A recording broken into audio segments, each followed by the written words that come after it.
tanaman apa nih? Kalau kita bicara pangan kan padi, jagung, terus apa sih namanya itu bawang merah, bawang putih. Tapi mungkin nggak mau ke sana, segmennya maunya di buah-buah. Nah ini makanya butuh benar-benar perhatian. Lalu yang kedua tadi Ibu sampaikan bahwa di sini variannya kita belum banyak produk. Nah ini memang sangat bagus kalau bicara derivatif produk atau produk turunan. Produk turunan ini sangat membantu dalam perekonomian karena berbicara UMKM, mereka menyumbang PDB sebesar 90% sekitar segitulah. Nah maka ini juga kita dorong ke depan. Nah lalu ke depannya seperti apa? Ketika kita ingin menciptakan satu inovasi dalam produk ini. Nah tentunya di sini kita bisa berkolaborasi dalam rangka inovasi. Inovasi ke depannya lalu kita bisa berikan pendampingan, pelatihan ke depan seperti apa kepada ibu-ibu KWT di sini. Sehingga nanti mungkin kan nggak mungkin Bu kalau kita mau ekspor packagingnya kayak gini. Nggak ada yang mau terima juga sih.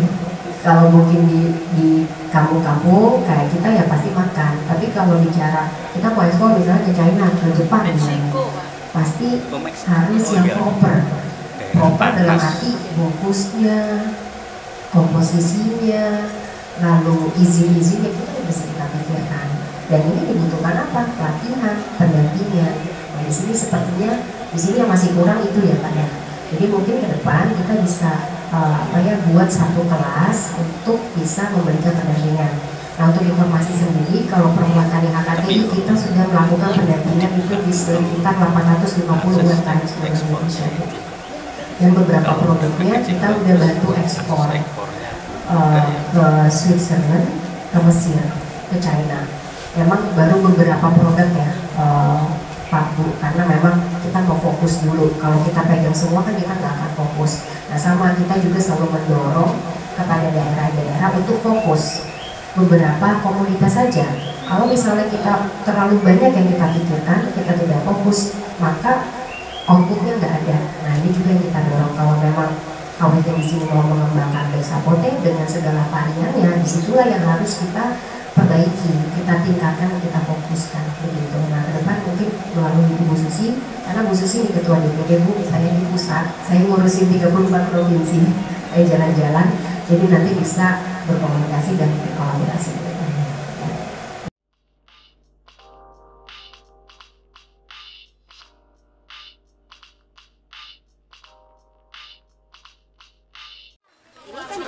Nah, nah, coba makan ini dulu.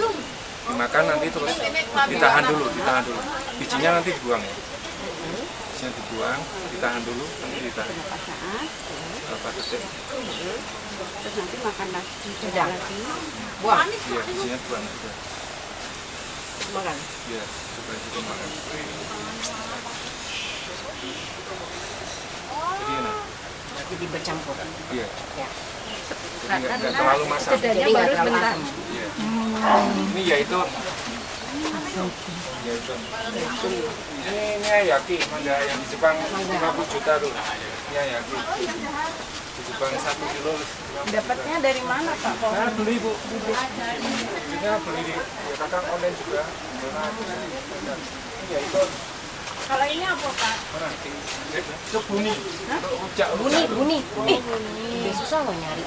Sekarang Udah langka. Langka banget. kalau dulu Itu kan rujaan enak. Iya. Jadi Tidak masang. Susah. Markis. markisa pohonnya kayak gini. Kalau merambat ya dia. markisanya berapa pohon? Tapi kalau melon ya, bagusan dia. Jadi dia kalau melonnya kan plasma tipenya emang udah apa gitu premium, memang dia bagusnya di greenhouse. Iya, harus di greenhouse karena dia nggak tahan dulu. Karena dia nggak tahan dulu. Kalau kita open itu presentase gagalnya sangat tinggi. Berapa persen? Kalau di open itu bisa 80% bisa. Kalau di greenhouse Mungkin ya kegagalannya 20%. berarti tantangan utamanya adalah hama. Sama jamu. Market Market kalau untuk awal mula kita buka market juga emang agak berat ya Bu, karena kan kelasnya premium. Cuman kalau sekarang sih udah ada beberapa langganan yang tahu kita. Total Banyak yang oke. udah, ya, Udah berapa lama? udah jalan 2 tahunan. Berarti udah punya pasar sendiri kan? Ya, Dia jualnya per kilo. per kilo. Rata-rata harganya berapa kayak ini melon Ini lavender. Lavender ini dari Cina. Iya. per kilonya berapa kalau lavender? Kalau di supermarket itu 40. Kalau di tingkat petani 30 biasanya. Tapi di kebunnya.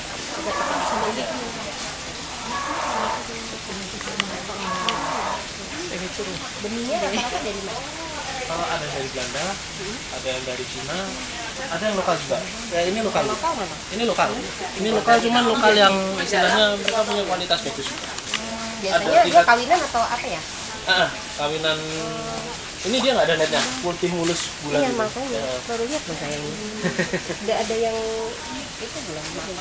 kalau yang matang sebenarnya belum. Pengen lihat dan pengen makan. Maksudnya pengen coba. Kemarin minggu itu kita habis titik wisata yang depan. Itu sudah habis, sudah kosong. Udah habis ya Mas. Oh ini Iya. juga petik wisata ya? Iya, kadang-kadang kita datengin titik wisata.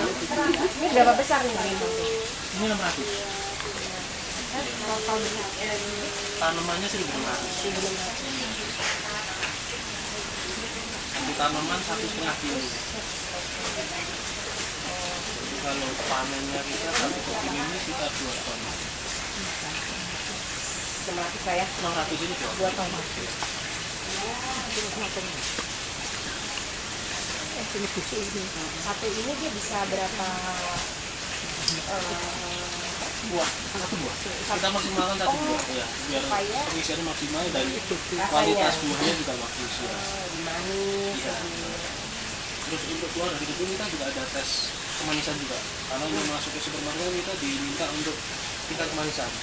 Jadi dari kebun untuk petik, waktu petik itu kita tes dulu sudah masuk kriteria kita belum itu untuk kemanisan dan lain-lain. Jadi berapa? Nil. Bridge-nya kalau dari kita minimal 13. Cuman kemarin yang depan itu sampai 18. Nilainya pakai apa? Ada refraktometer namanya. Saya belum pernah makan.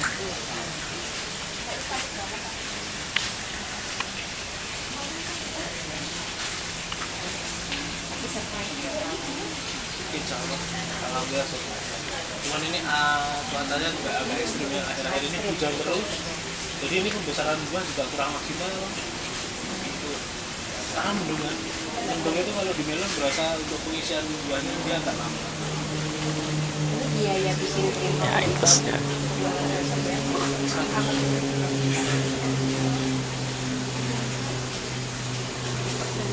Investnya tadi berapa Mas? 100. Oh 100 ya.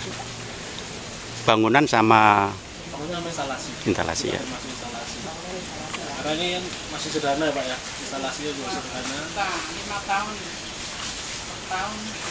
Ini dengan sistem seperti ini sudah maksimal belum Mas? Kalau untuk saat ini sih tergantung cuaca Pak. Oh. Kalau saya bilang saat ini belum maksimal yang ini. Oh. Kalau misalnya cuaca panas itu bisa lebih maksimal lagi. Karena mau nggak mau kita kan petani butuh matahari. Kalau kondisi mataharinya kurang maksimal juga hasilnya akan kurang maksimal juga.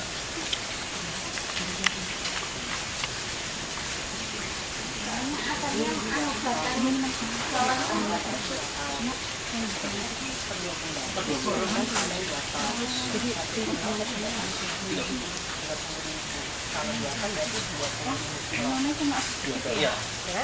2000 kilo. 2000 kilo kali 30.000. 60 juta per 2 bulan. Per 2 bulan. Ongkos bikin ini 100 juta.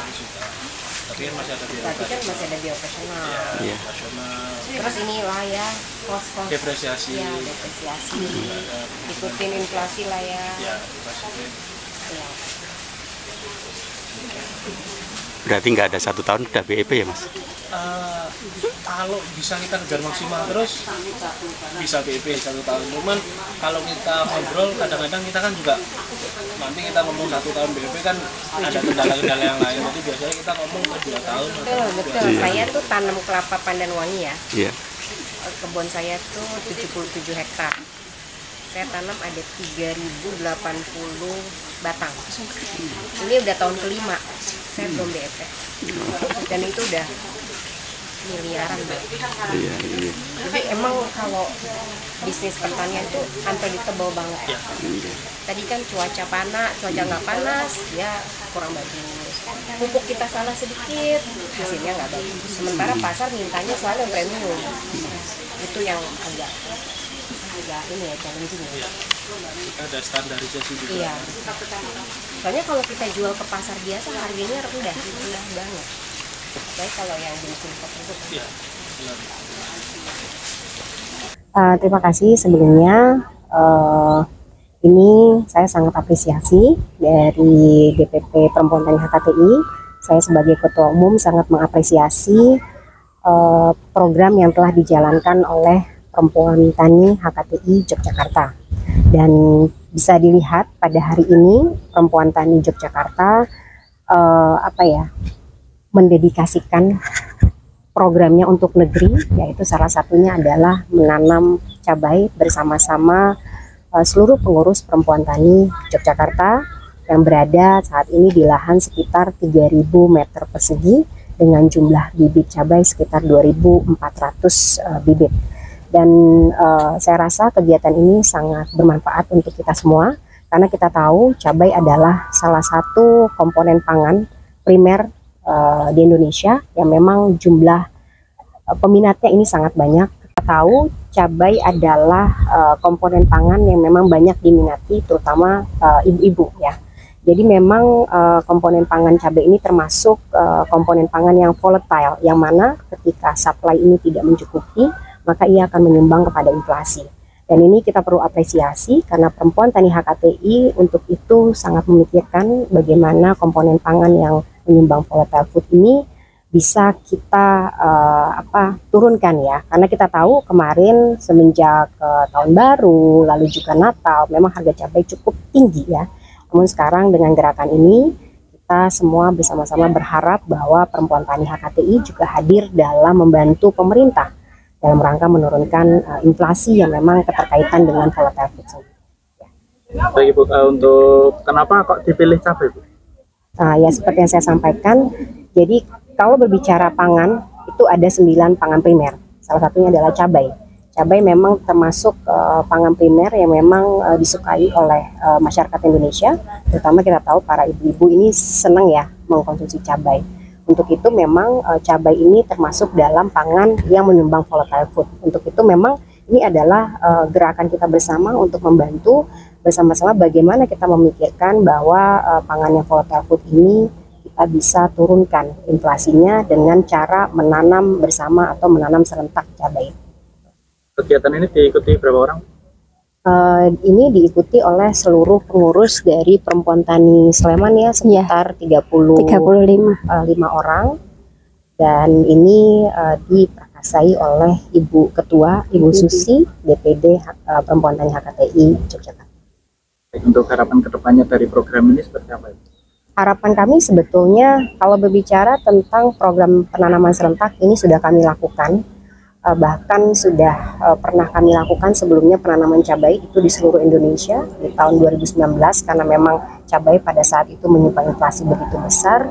Untuk itu ke depan kami berharap Perempuan Tani HKTI bisa menyumbang sesuatu ya kepada negeri ini, terutama Indonesia, dalam rangka mencukupi kebutuhan pangan guna ke depan kita bisa sama-sama konsen terhadap swasembada dan juga ketahanan pangan Indonesia. Kegiatan ini pada pagi hari ini kita tanam cabai bersama Ketum DPP Pusat dari Perempuan Tani HKTI. Di sini kenapa kita tanam cabai? Itu untuk membantu petani dan untuk membantu semua masyarakat biar harga cabai itu selalu stabil, dan juga selalu memotivasi kepada petani menanam jangan selalu terpancang pada harga tinggi, tapi tetap selalu tanam karena untuk bisa membantu pemerintah dalam mencukupi kebutuhan pangan. Yang menjadi perhatian saat menanam cabai ini apa?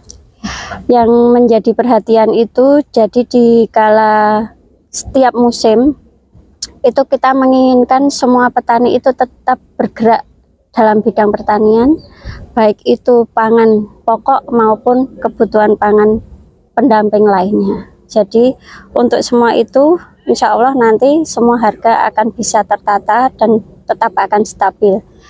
Petani sejahtera, masyarakat pun sejahtera, karena dengan harga stabil semuanya akan bisa merasakan dan bisa merasa semua itu akan sejahtera untuk kebutuhan bersama, baik itu kebutuhan rumah tangga. Karena kalau harganya tinggi, petaninya untung, tapi masyarakatnya juga yang ikut merasakan karena dampaknya harga tinggi. Tapi kalau kita selalu berusaha menyemangati petani, terutama perempuan-perempuan tani HKTI selalu berdampingan dengan petani untuk menanam, itu berusaha untuk mendampingi supaya harga tetap stabil, kebutuhan pangan tetap terjaga, dan semuanya tetap sejahtera. Di sini kita tanam cabai di perempuan tani HKTI di tempatnya Bu Sungka. Di sini petaninya melubangnya zigzag. Tujuannya ini nanti kalau tanamannya besar, kalau jenis yang ori yang sekarang kan pertumbuhannya besar, tanamannya tinggi. Jadi ini dibikin zigzag, itu kalau pas pertumbuhannya jadi tidak jadi satu, tidak numpuk. Biar sirkulasi udaranya bagus, mataharinya masuknya bagus. Jadi untuk kelembapannya terjaga dan mengurangi untuk busuk batang maupun pakai. Terus ini untuk penanamannya. Jadi untuk penanaman biasanya kalau petani itu kalau nanam dia kadang ini batangnya ini ikut ke tanah. Jadi pas nanam digejek, kalau ngejeknya terlalu dalam otomatis ini masuknya lebih seperti ini. Lah nanti kalau batang ini ikut ke tanam, kena air terus dia busuk. Harusnya cukup di batas polybag, jadi di batas akar itu tumbuh. Jadi tanamannya tidak kena busuk batang. Dan nanti untuk caranya, ini biasanya kalau petani ini disobek, tapi lebih cepatnya ini masukkan jari, terus ini ujungnya ditarik. Tapi sebelum tanam ini harus direndam air dulu, atau direndam pakai fungisida, biar layu atau jamurnya bisa dikurangi.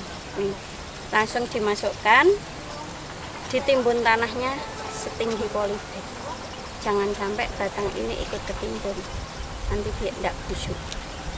Seperti itu. Ini pasca tanam apa yang harus diperhatikan? Pasca tanam yang diperhatikan nanti terutama air dulu.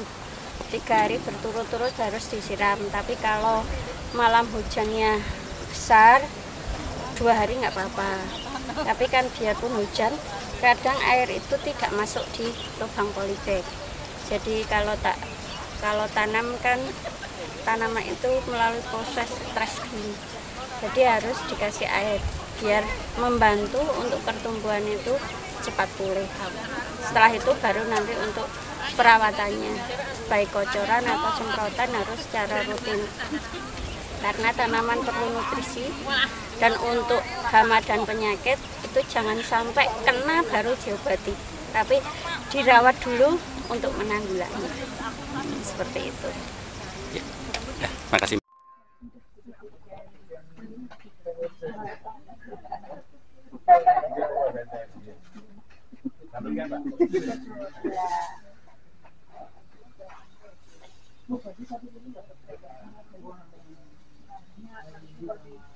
Itu kayaknya saya semua itu punya satu itu.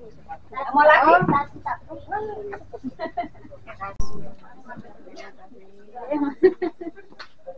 Wes, gede banget. Ya teman-teman semua, sahabat perempuan tani HKTI, sekarang kita lagi ada di KWT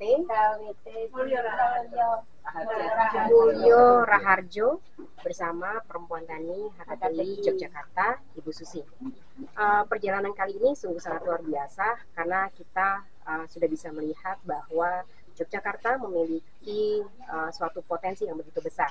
Kita bisa lihat tadi dari KWT-KWT dan juga beberapa UMKM yang sudah dikembangkan oleh DIY ya, Yogyakarta. Untuk itu, ke depan kami berharap para KWT dan juga binaan-binaan UMKM khususnya di Yogyakarta bisa berkolaborasi bersama dengan kami, Perempuan Tani HKTI, dan kami selalu membuka kerjasama dan juga kolaborasi ke depan demi meningkatkan satu perempuan yang kuat dan juga berinovasi ke depan, karena sesuai dengan visi misi kami Perempuan Tani HKTI, tidak hanya meningkatkan pertanian dan juga suasembada pangan, membantu pemerintah, tetapi juga bagaimana kita ke depannya bisa memanfaatkan inovasi dan teknologi melalui IoT dan juga sensor dan sebagainya. Untuk itu kami sangat berharap sekali Perempuan Tani HKTI Yogyakarta ke depan bisa lebih baik lagi dan juga semangat, karena saya bisa melihat bahwa di sini solidaritasnya sangat tinggi. Nah, untuk itu sebetulnya dari sisi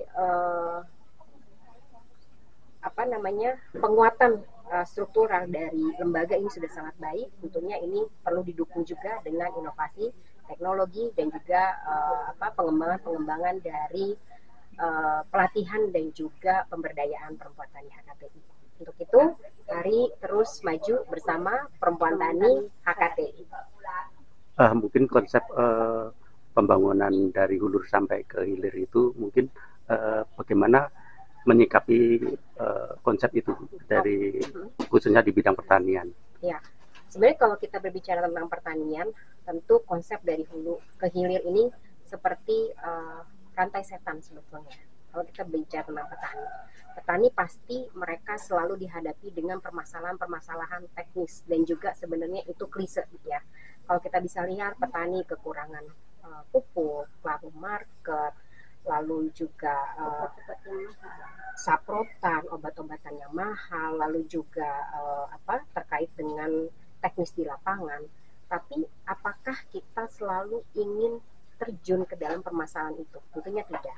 Nah, untuk itu di sini kami Perempuan Tani HKTI berharap dengan segala keterbatasan itu dan juga permasalahan di lapangan ini bisa kita uraikan bersama-sama. Tadi contohnya ketika kita melihat permasalahan di lapangan, bagaimana para perempuan tani ketika mereka tidak bisa mengakses lahan. Untuk itu mungkin kita bisa bekerja sama dengan Pak Tani, lalu lahan pemerintah yang memang tidur kita bisa berdayakan. Lalu permasalahan kedua mungkin dengan pupuk ya. Di situ kenapa tidak sekarang kita memulai untuk mengkampanyekan penggunaan pupuk organik? Karena sebetulnya pemanfaatan pupuk organik ini tidak hanya baik untuk tanaman, namun juga baik untuk tanah. Sehingga unsur haranya menjadi lebih baik, humidity-nya juga baik. Nah ini saya sangat berharap sekali Perempuan Tani HKTI Yogyakarta mulai mengkampanyekan itu. Selanjutnya mungkin kebutuhan untuk benih. Bagaimana sih kebutuhan untuk benih?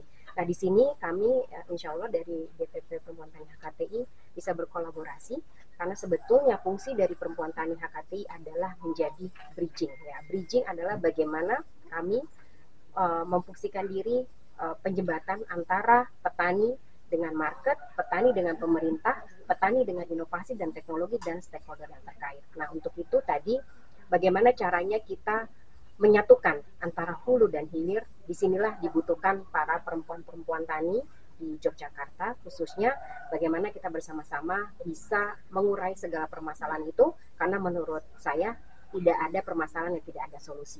Untuk itu tetap bergabung bersama Perempuan Tani HKTI. Satu lagi yang terakhir, ajakan untuk perempuan tani seluruh Indonesia mungkin untuk lebih bersemangat, mungkin ajakannya apa? Ajakannya sekali lagi pangan adalah hidup matinya suatu bangsa. Kita bisa lihat dari problem COVID kemarin, tidak ada industri manapun yang bisa berdiri kuat selain pangan. Nah, untuk itu, mari bersama-sama kita membesarkan pertanian Indonesia untuk swasembada dan juga ketahanan pangan bersama Perempuan Tani HKTI. Terima kasih.